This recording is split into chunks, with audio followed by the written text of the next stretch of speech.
sidee baa ugu ogolaan kartaa qof IT support ah inuu soo galo kombiyuutarkaaga weliba qaab ammaan ah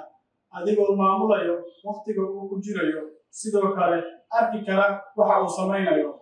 fiidiyogan waxaan uga hadli doonaa qaabka loo isticmaalo Google Remote Support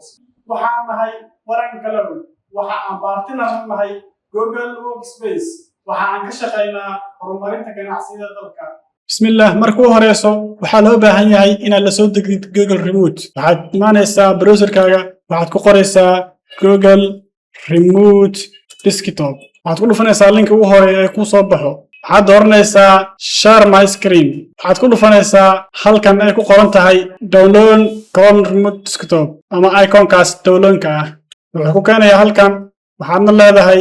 Add to Chrome waxaa si leedahay add extension sidaas buu kugu soo degay extensionkan waxaa sugaysaa ilaa uu ka dhamaado soo degitaanka setupka hadda uu dhamaaday soo degitaankii waxaad ku dhufanaysaa accept and install wuxuu ku geenayaa halka ka yaal kombiyuutarkaaga waxaadna laba mar ku dhufanaysaa setupka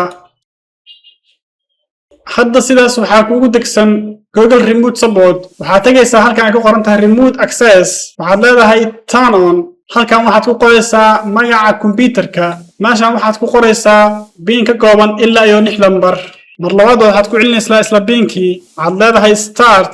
meeshan waxaa ku soo qormaya magaca kombiyuutarka aad u bixisay waxaad ku laabanaysaa halkan ay ku qoran tahay